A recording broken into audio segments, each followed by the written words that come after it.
성경 말씀 보겠습니다. 마태복음 28장 18절부터 20절 말씀입니다.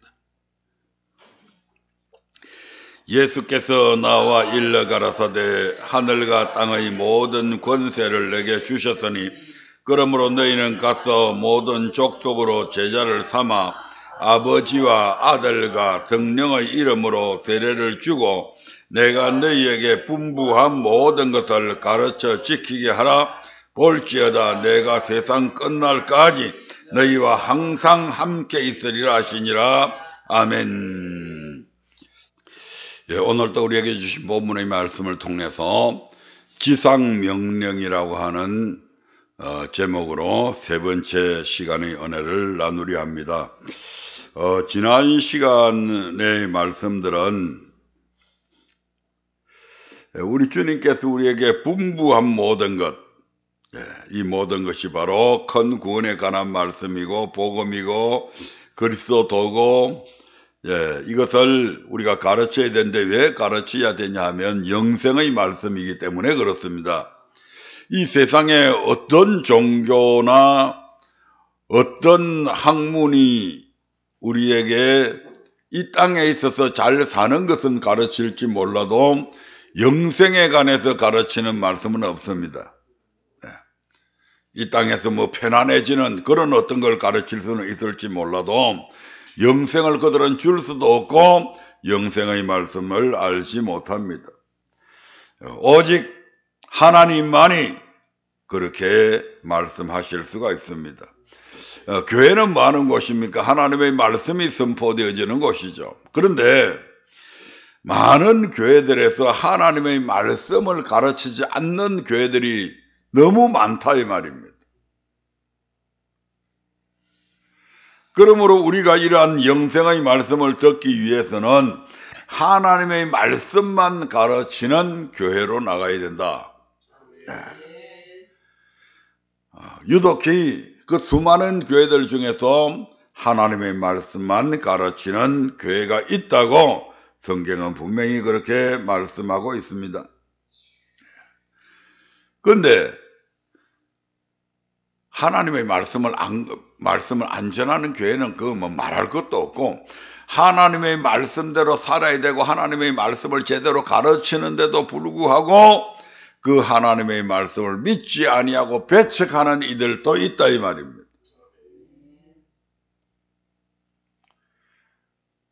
그 예로 요한복음 6장 33절부터 66절에 나오는 말씀처럼 예수님께서 6장 27절부터 계속해서 이 영생의 말씀, 생명의 떡에 관한 말씀들을 계속해서 62절까지 전하고 있음에도 불구하고 그 말씀을 듣는 수많은 예수님의 제자들이 예수님의 이러한 말씀을 믿지 않았다 이 말이죠.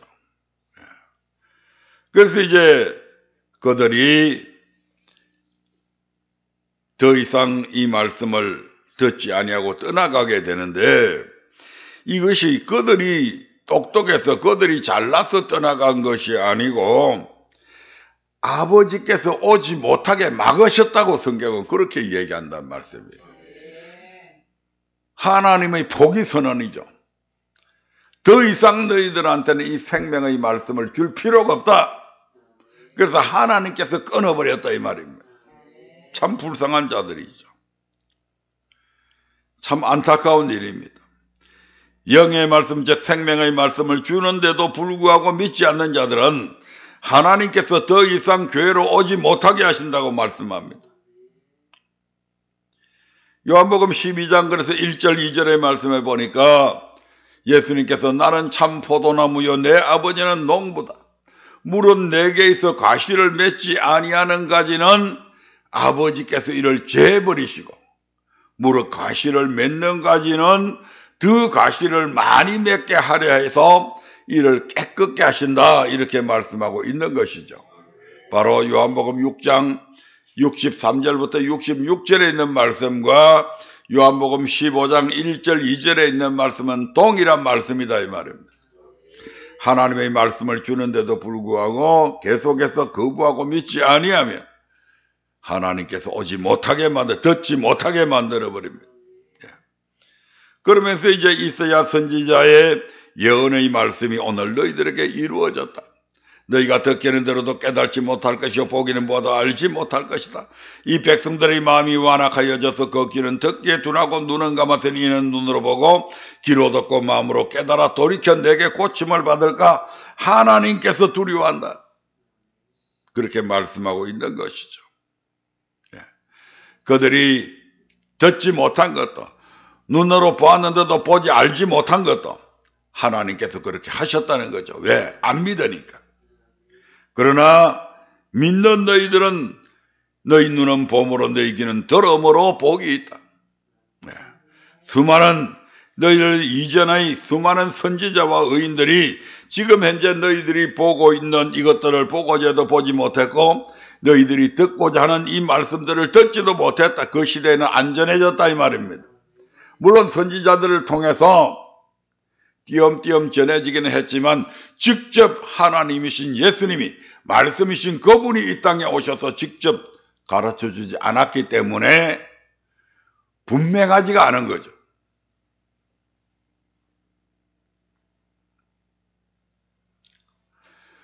이렇게 하나님의 말씀을 가르치는데 수많은 사람들이 안 듣는 반면에 참으로 하나님의 말씀을 잘 알아듣고 순종한 사람이 있는데 성경은 그 사람을 가리켜서 바로 다윗이라고 하는 인물을 우리에게 교훈해 주고 있는 것을 보게 됩니다. 그래서 지난번 시간에 다윗에 대해서 많은 말씀을 나누었죠.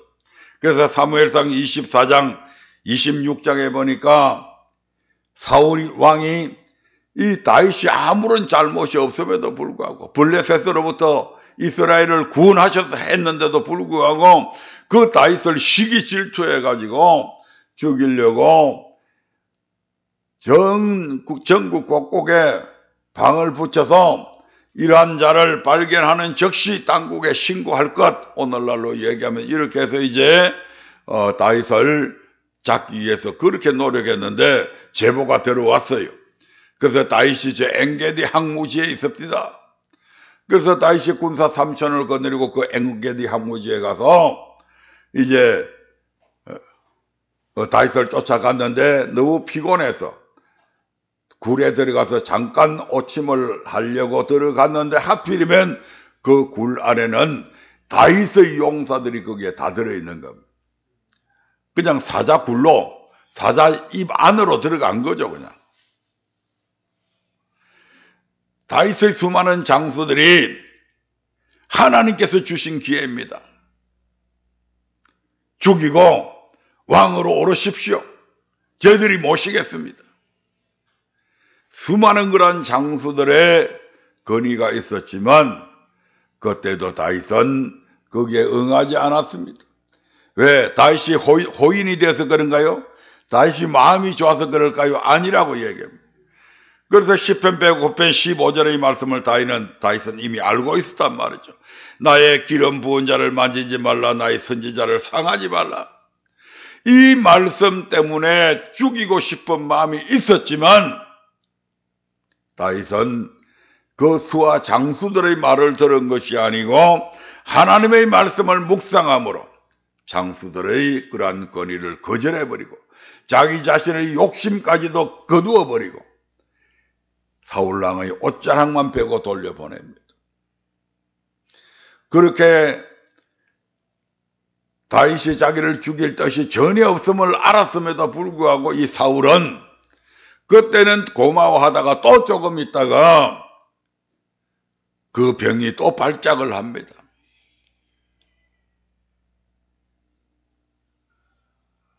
그래서 이번에도 사무엘상 26절에 보니까 다윗이 사울왕이 3,000명의 군사를 거느리고 또 다윗을 항무지로 잡으러 갔는데 그때도 다윗을 쫓다가 막 산을 이렇게 헤매다 보니까 너무 피곤하니까 밤에 이제 야영을 하게 되는데 보통 야영을 해도 군사들은 철저하게 저기 야영을 틈타서 침입해 오지 않을까 해서 보초들을 세웁니다. 뭐 피곤하니까 1시간 보초를 쓸 걸 30분을 보초를 세우든지 해가지고 그렇게 보초를 세웁니다. 그런데 어찌된 일인지 아무도 보초 서는 사람도 없고, 가운데 왕이 딱 있고 그 왕 주변에 장군들이 있고 그 주변에 또 높은 군사들이 있고 맨 가쪽에 제일 밑에 사병들이 이렇게 둘러싸고 있는데, 그 싸고 있으면 뭐합니까? 전부 다 잠들어 있는데. 그래서 다윗을 수행하던 그 아비생가 하는 장수가 있는데, 제가 죽이겠습니다. 장군님은 그냥 모른 척만 해 주십시오. 단칼에 내가 사울의 목을 따겠습니다. 그러나 그때에도 여호와의 기름 부음을 받은 자를 치는 것은 여호와께서 금하신다. 그러니까 너는 그 머리 곁에 있는 창과 물병만 가지고 가자, 이렇게 해가지고 결국 이 사울왕을 살려두게 됩니다. 성도들은 이런 다윗의 모습을 보면서 오늘 저와 여러분들이 듣는 이 말씀들을 늘 묵상하면서 이러한 말씀을 빼앗기지 않기 위해서 최선의 노력을 다해야 된다 하는 것을 말씀을 드렸습니다. 다윗도 마찬가지였습니다. 어느 날 아침 갑자기 다윗이 이런 사람이 된 것이 아니고, 그래서 시편 26편의 말씀을 통해서 다윗은 스스로를 단련시켰다 하는 장면들을 우리가 알아봤습니다. 그래서 하나님께서 자신을 낮추고 시험할 때도 진리 가운데로 행하기 위해서 하나님께서 나를 단련시켜 주십시오.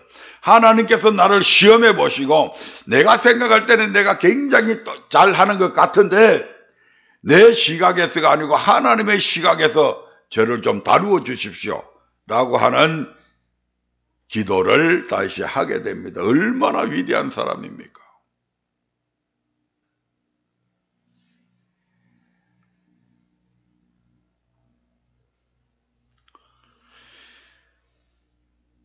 다윗은 그한 시편 26편 3절부터 5절에서 진리 중에 행하며 행악자의 집회를 미워한다고 했습니다. 왜 그런가 하니 불법한 행실을 보고 들음을 통해서 행악자의 집회에 가다 보면 내 의로운 심령이 상할 수 있기 때문이라고도 말씀하고, 그래서 다윗은 늘 하나님의 말씀을 묵상함으로 살아갔던 그런 사람입니다. 여기까지가 지난번 시간에 드렸던 말씀입니다. 오늘은 이러한 다윗이 하나님의 말씀을 멀리하고 기도하지 않을 때 엄청난 범죄를 저지르게 됩니다.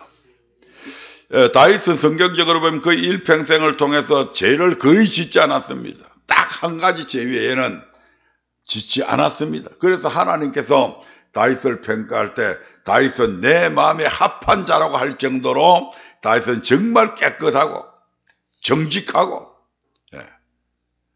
끊임없이 어떤 일이 있든지 하나님 앞에 늘 물어보고 행동했던 그런 사람임을 우리가 성경을 통해서 알 수 있게 됩니다. 이러한 다윗도 하나님의 말씀을 멀리하고 기도하지 않을 때 엄청난 범죄를 저질렀은 것을 볼 때에 우리들도, 저와 여러분들도 지금은 신앙생활 잘 하고 있다고 생각할지 모르지만 말씀을 멀리하고 기도하기를 게을리하게 되면 이러한 다윗과 같은 이러한 범죄를 얼마든지 저지를 수 있다, 이 말입니다. 그러므로 이러한 다윗의 모습을 보면서 경각심을 가져야 될 줄 압니다. 만약 다윗이 말씀과 기도 생활을 제대로 하고 있었다면 다음과 같은 말씀을 묵상하며 지금이 기도할 때임을 알았을 것이고, 오침을 즐기고 한가로이 지붕 위를 거니는 일은 없었을 것입니다. 사무엘상 17장 47절의 말씀을 한번 봅니다. 사무엘상 17장 47절입니다. 천천히 같이 읽어보겠습니다. 시작. 또 여호와의 구원하심이 칼과 창에 있지 아니함을 이 무리로 알게 하리라. 전쟁은 여호와께 속한 것인즉 그가 너희를 우리 손에 붙이시리라. 아멘. 누가 한 말입니까? 다윗 자신이 한 말입니다. 다윗이 전쟁터에 나가 있는 자기 형들을 자기 아버지가 너무 안부가 궁금해서 내 형들이 잘 있나, 군대 생활 잘 하고 있나 면회 좀 가라 해가지고 다윗이 개나리 봇짐 안에 음식들 잔뜩 싸가지고 전쟁터에 갔는데, 막상 전쟁터에 가서 보니까 저 산 아래에는 어떤 한 녀석이 서가지고 고래고래 고함을 지르는데, 얼마나 목소리가 컸던지 그 한 사람이 지르는 목소리가 그냥 온 산이 찌렁찌렁 울리게 지금 막 말을 합니다. 그런데 그 말을 가만히 들어보니까 하나님을 막 모욕하고 있는 그런 은사를 하고 있거든요. 그래서 다윗이 가가지고 보니까 자기 형님도 어디 있는지 모르겠고 군사들이 안 보이는 거예요.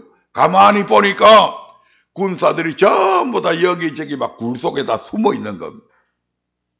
그래가지고 그게 무슨 전쟁이 됩니까?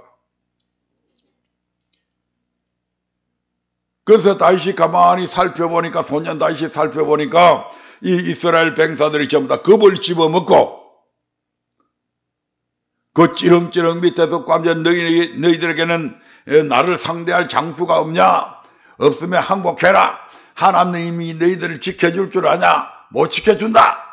막 고래고래 하나님을 모욕하는 말을 하면서 고함을 지르는데 아무 대꾸도 안 합니다. 꿀먹은 버거리처럼.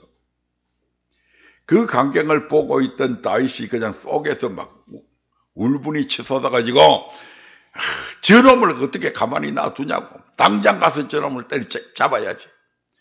그 소식을 왕에게 군사 하나가 전달합니다. 저기 용감한 소년이 하나 왔는데요, 이런 이야기를 합니다. 그래? 데리고 가봐라. 그래서 가보니까, 왕이요, 제가 저놈을 없애버리겠습니다. 저를 보내주십시오. 그래서 너는 안 된다. 너는 아직 소년이고 저기는 나른한 장수가 돼서 지금 니보다 훨씬 더 힘센 니 형들이나 너 선배들도 지금 꼼짝을 못하고 있는데 니가 어떻게 가냐고. 그러니까 제가 가면 이길 수 있습니다. 저놈을 목을 치겠습니다. 그래서 이제 사울왕이 자기의 갑옷을 주는데 갑옷 윗도리만 입어도 벌써 저 땅에까지 닿아버립니다. 그래서 이런 거 필요 없고요, 제가 알아서 하겠습니다 해가지고 물맷돌 들고 그 사울 앞에 나가서 너는 칼과 창으로 싸우러 나왔지만 나는 만군의 여호와의 이름으로 네게 나간다. 그러면서 지금 다윗이 이런 이야기를 하는 겁니다. 또 여호와의 구원하심이 칼과 창에 있지 아니하면 이 무리로 알리게 하리라. 전쟁은 여호와께 속한 것인즉 그가 너희를 우리 손에 붙이실 것이다. 바로 그 거인 2m 70이 넘는 그 거인 골리앗을 쓰러뜨리기 직전에 지금 다윗이 한 말입니다. 그리고 놀라웠게도 다윗은 거기서 이 골리앗을 물맷돌 단 한 방으로 쓰러뜨리게 되죠.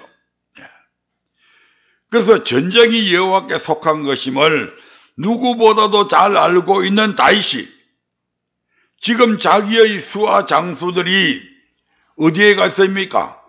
암몬 자손과의 치열한 전쟁 중에 있는 것을 알고 있잖아요. 그럼 자기는 지금 나이가 들어서 전쟁터에 못 나가지만 수하 장수들이 이제 왕은 여기 계십시오, 우리가 가서 싸우겠습니다 해가지고 암몬 자손들하고 전쟁을 하기 위해서 갔지만 다윗 자손은 어떻게 해야 됩니까? 전쟁터에는 비록 직접 참가는 안 했지만 전쟁이 누구에게 속한 것을 알고 있다고요? 여호와께 속해 있는 것을 알고 있는 다윗은 그 전쟁이 승리하기까지 다윗은 성전에서 무릎 꿇고 기도했어야 마땅하다 이 말입니다. 다윗이 자기가 직접 전투에 참가했을 때 어떻게 했습니까? 하나님, 지금 적들이 저 위에 있는데요, 어떻게 할까요? 어디로 올라가서 저들을 지금 산을 올라가야 적들이 지금 산 위에 있는데 어느 길로 올라가서 적들을 치면 되겠습니까? 그러면 여호와께서 오른쪽으로 가라, 왼쪽으로 가라, 매복을 해라, 전부 다 지시했잖아요. 그런 걸 누구보다도 전쟁을 통해서 많이 경험했는 이 다윗이 지금 자기의 군사들이 저 암몬 자손과 전쟁을 지금 격렬하게 치르고 있는데 다윗은 기도하지 않았다 이 말입니다.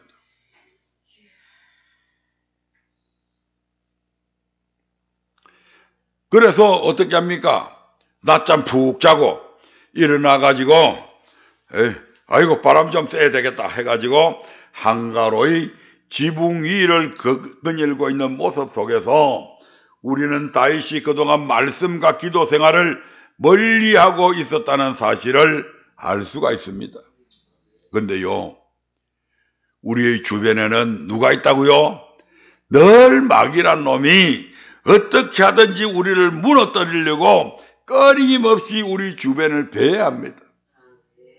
신약에 이해할 것 같으면 마치 사자가 먹을 것이 없나 하고 동물들을 두루 살피면서 그 중에 사냥감을 저게 저놈이 약하구나. 그래서 공격해서 그 먹이를 움켜잡듯이 마귀란 놈은 끊임없이 우리 주변을 서성이면서 혹시 우리에게 어떤 허점이 없는가 이런 걸 살피고 있다 이 말입니다. 그래서 마귀는 마침내 다윗이 범죄하기 딱 좋은 날, D-Day, 오늘이 그 D-Day다. 다윗이 범죄하기 딱 좋은 날에 밧세바로 하여금 목욕하게 했다 이 말입니다.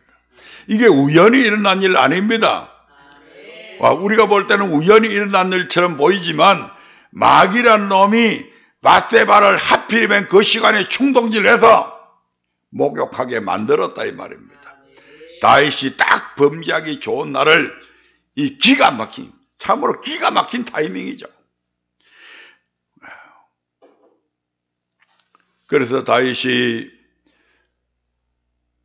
그 목욕하던 여인이 눈에 아령거려서 부하 신하들을 시켜서 그 여인이 누구인가 알아봐라. 저 전쟁터에 나가서 지금 치열하게 싸우고 있는 장수 우리아의 아내라고 그럽니다. 그래? 자기의 수하 장수의 아내이면 끌어오르는 욕망이 있더라도 절제해야죠. 자기의 경우도 뭐 궁녀가 없습니까? 뭐가 없습니까?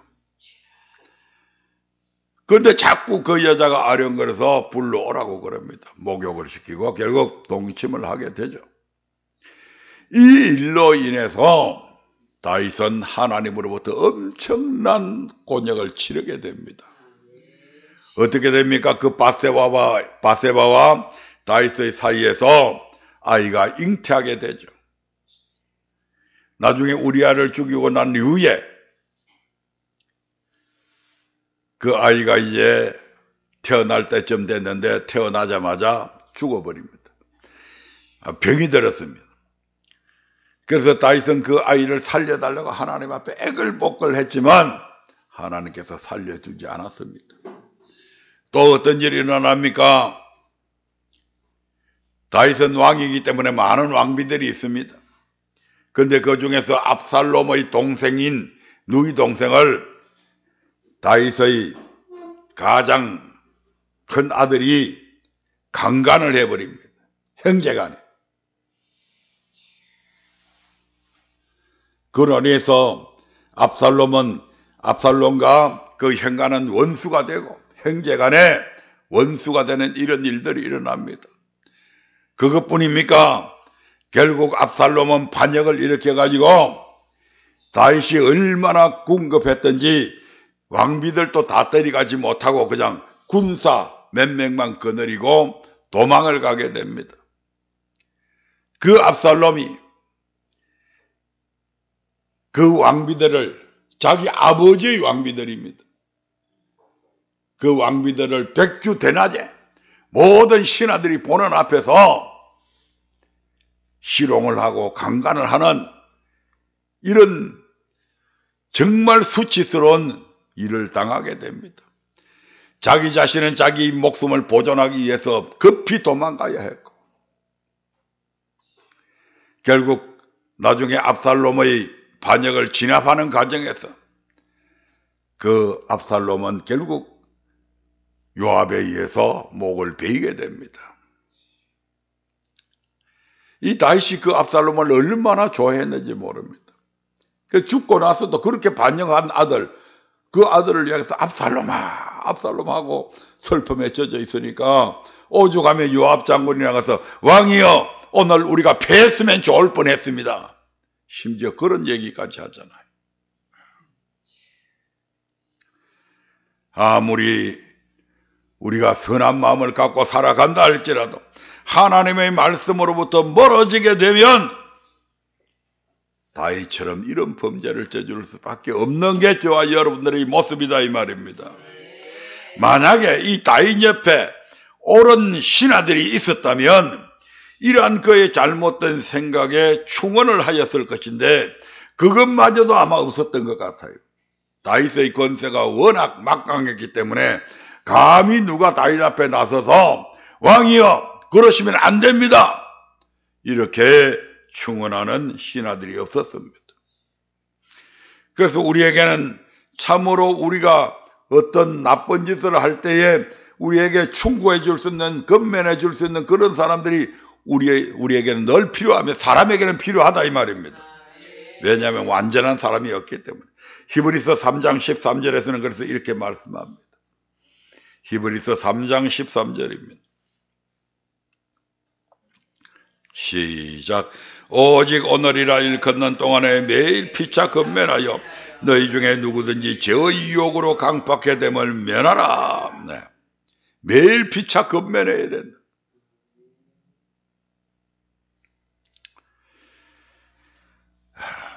때로는 건면을 하다가 보면 오해를 살 때도 많이 있습니다.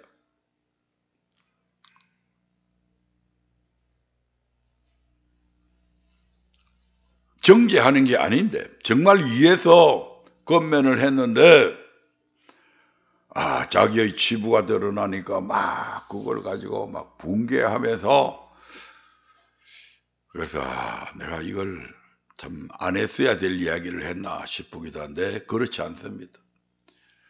저와 여러분들은 끊임없이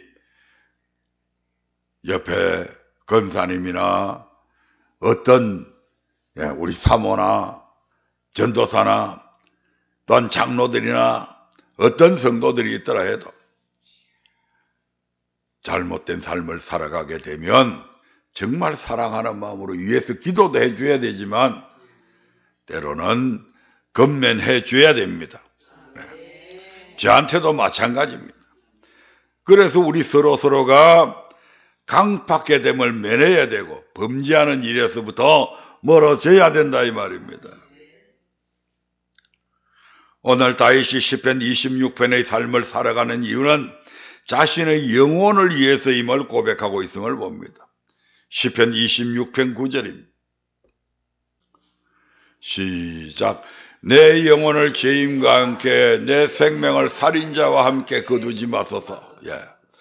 죄인이 어디에 갑니까? 천국 갑니까? 지옥 갑니까? 살인자가 어디 갑니까? 천국 갑니까? 지옥 갑니까? 지옥 가잖아요. 그러니까 내 영혼을 죄인과 함께 내 영혼을 살인자와 함께 거두지 말라고 하는 것은 내 영혼을 구원해달라 이 말입니다.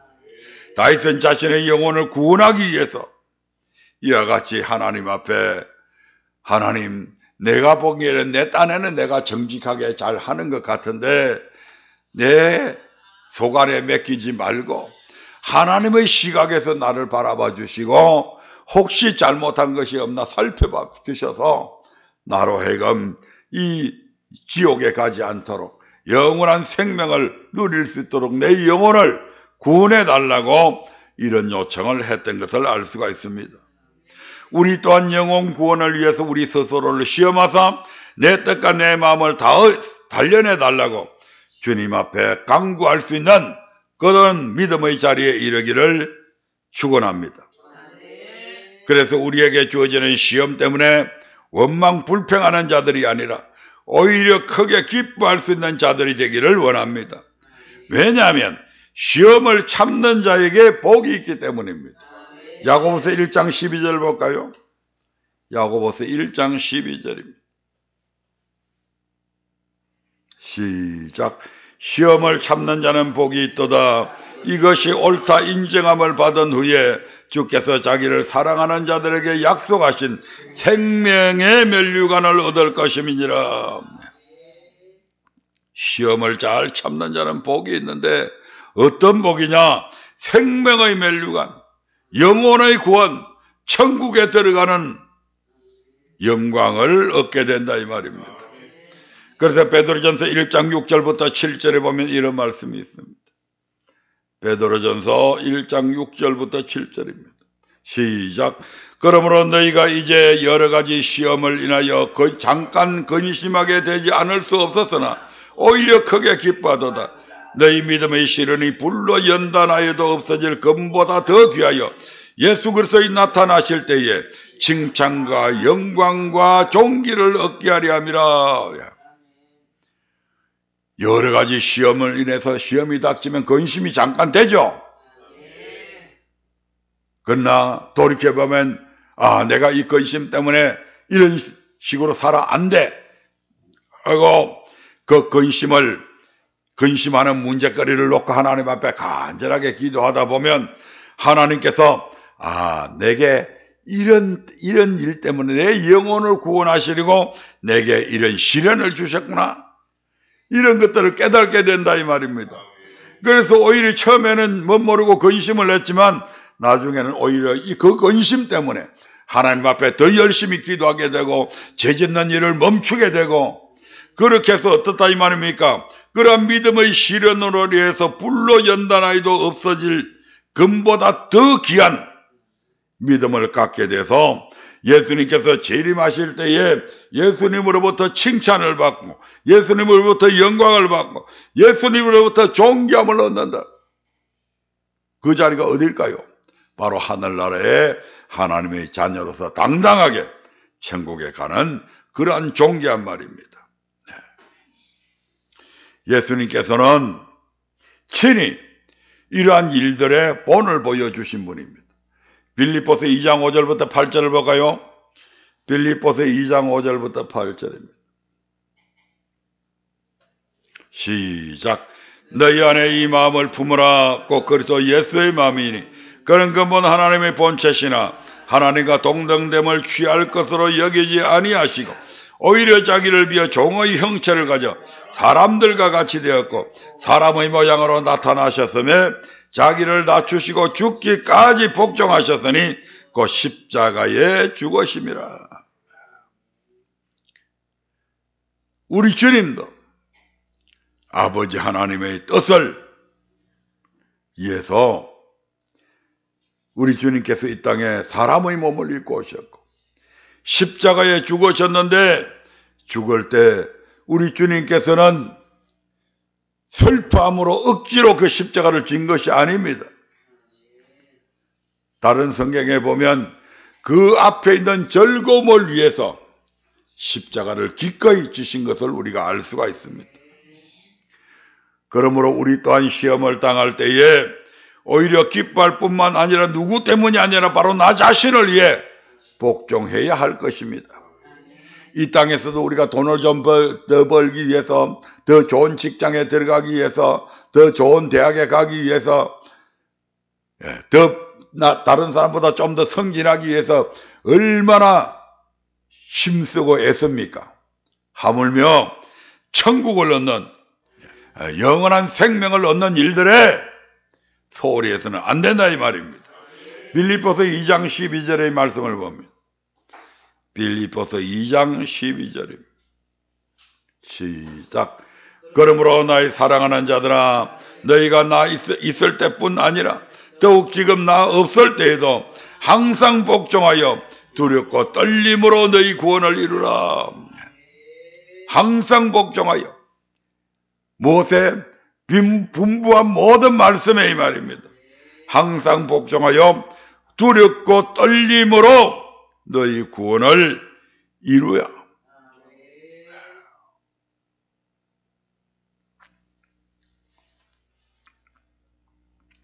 그러기 위해서는 가르치고 가르침을 받는 것으로 끝내서는 안 된다 이 말입니다.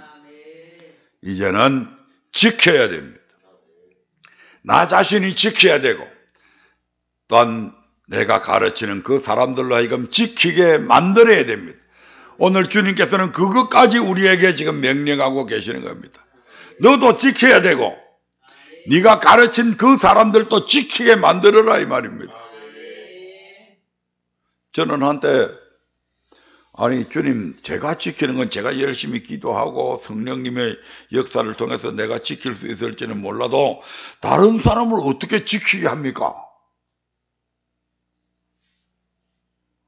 옛날에 왕들은 억지로 끌어다가 막 노예들 데려다가 저거 해 안 하면 막 채찍을 하고 그렇게 해서 하게 만드는데 무슨 재주로 목사가 저들을 나도 제대로 지키기도 힘든데 그걸 다른 성도들한테 지키라고 어떻게 지키게 만들 수 있지? 그런 생각을 한 적이 있어요. 근데 성경은 예수님은 우리에게 분부한 모든 것을 뭐 해야 된다? 가르치고 분부한 모든 것을 어떻게 해야 된다? 지키게 해야 된다고 지금 우리에게 명령하고 있는 겁니다. 근데 하나님의 분부하신 모든 명령들을 지키는데 지키게 하는 것 어느 날 기도하는데 야 네가 지키게 하냐 내가 지키게 하는데 나는 여러분들을 지키게 할 수 있는 능력이 전혀 없어요. 그래서 나는 그 생각만 했는데 하나님께서 네가 지키게 하냐 내가 지키게 하는데 하나님께서 지키게 만드신답니다. 그래서 지키게 하는 것은 내가 아니라 성령께서 하신다. 그러므로 가르치는 자는 지키게 하는 것은 내가 할 수 없다고 변명을 늘어놓을 것이 아니라 지키게 하려고 명령하신 하나님께서 그러한 지키게 할 수 있는 능력을 주신 것을 믿고 기도함으로 또한 성령으로 충만해야 될 것입니다. 엊그제 어디 기독교 방송의 텔레비에 보니까 하여튼 사람들이 수천 명가 모였을 것 같은데 그 미국 목사인데 젊은 목사가 안 지켜도 되는 것처럼 참 말 전하는 걸 보고 많은 사람들이 거기에 또 아멘하고 그러한 말씀 안 지켜도 된다고 그러니까 안도하는 그런 모습들을 보면서 참 마음이 많이 아팠습니다. 근데 성경 구약이나 신약이나 어디를 봐도 끊임없이 지키게 하라고 지키라고. 근데 이전에는 그런 것들이 잘 눈에 안 띄었어요. 근데 여러분들 성경 곳곳을 살펴봐요. 구약은 말할 것도 없고 신약에서는 계속해서 우리에게 순종해라 복종해라 이런 말씀들이 그냥 얼마나 많이 있는지 모릅니다. 이거 들어가면 아마 시간이 또 많이 걸릴 것 같아서 이 부분은 지키가는 이 부분 모든 것을 이제 가르쳐야 된다고 하는 거 말씀드렸습니다. 이제 지키게 해야 한다고 하는 말씀들은 다음 시간에 이어서 하도록 하겠습니다. 반드시 지키게 해야 돼요. 창세기에서도 그렇게 말씀하셨고 제일 마지막 성경인 계시록까지도 그것도 계시록 맨 마지막 장 22장에서도 지켜야 복이 있다고 그럽니다. 가르쳐야 복이 있다가 아니고 지켜야 복이 있다. 지키는 자가 복이 있다.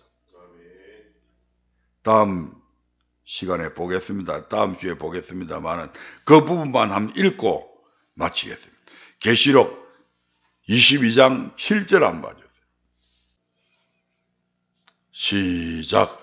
보라 내가 속히 오리니 이 책의 연의 말씀을 지키는 자가 복이 있으리라더라. 계시록 제일 마지막 장이잖아요. 22장. 성경의 처음 시작인 창세기에서부터 성경의 제일 마지막인 신약의 요한계시록 22장에 이르기까지 성경은 끊임없이 우리에게 지켜야 복이 있다. 여기에 복은 그 뒷면에 쭉 보면 영생의 복입니다. 아는 것으로 만족하지 말고 성경은 우리에게 지식을 가르치기 위해서 주신 말씀이 아닙니다. 지켜서 영원한 구원을 얻으라고 주신 말씀들입니다.